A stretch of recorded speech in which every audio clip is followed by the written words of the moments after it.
Hey everybody, I am Ann Darda. I am a professional psychic and Reiki master in Western New York.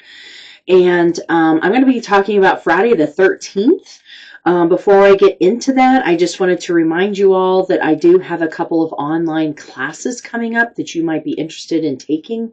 So on March the 19th, this is a Thursday, is my online Ostara Magic workshop, and that's from 7 to 8 p.m. Eastern Standard Time.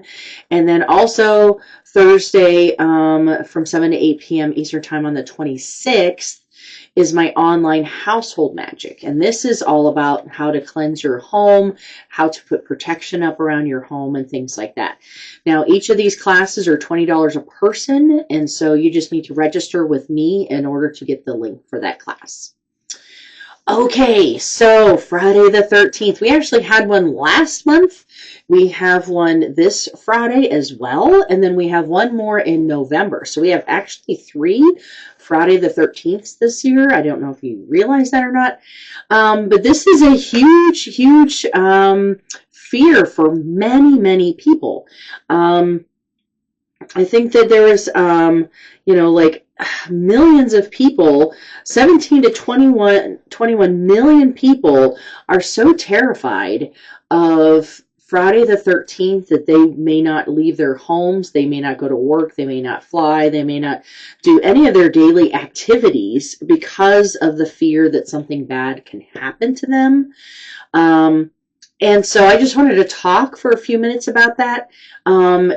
Superstition is always grounded in myths and legends sprinkled with fears and lack of personal strength.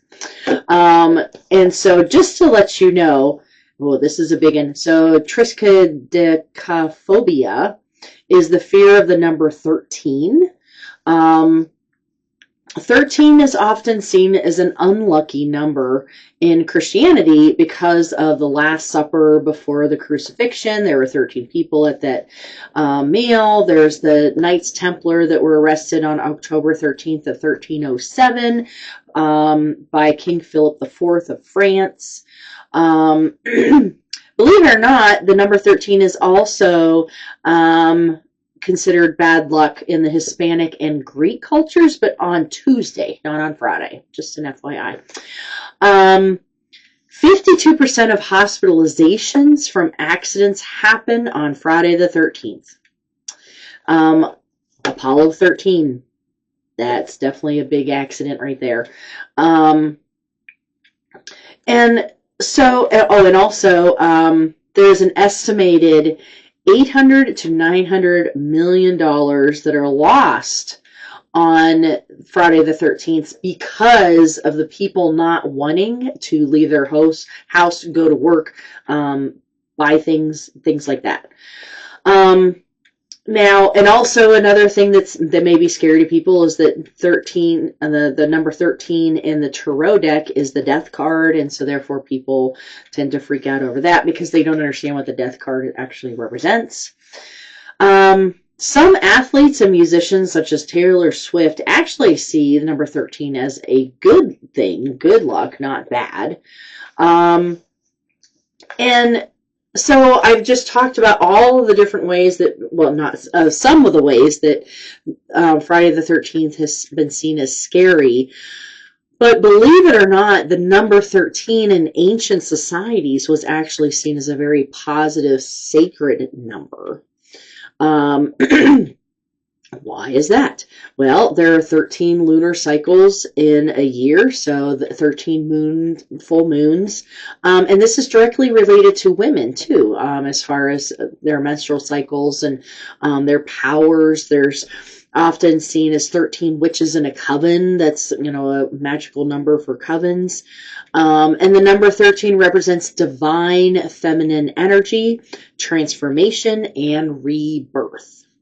In sacred geometry, it is called the fruit of life and connected to the 13-year Venusian orbit cycle. So the fruit of life is 13 circles, and that is considered the womb of the universe. And the Fibonacci sequence is a sequence of numbers that you find in nature and the universe that is very important with the number 13. So what does this all mean? The ancient people throughout culture, but especially in Western European countries, they saw the number 13 as sacred. And the Christian church made it into something evil. So maybe this fear of Friday the 13th has been, since Christianity has been trying to make all of the number 13s that are, once again, all about the divine feminine, about completion, rebirth, all of these very positive things, distorted it when they were trying to Christianize all of Europe. And so it might have just been that fear of the sacred feminine that was the driving force behind the fear of the number 13 and also of that Friday the 13th. So this is just a little bit of food for thought for you. I hope that you are not one of those people that are very paralyzed by the idea of Friday the 13th, and maybe this will actually help you to face those fears a little bit. So anyway, I hope that you find this interesting and informative and helpful, and I will see you all next week. All right, bye-bye.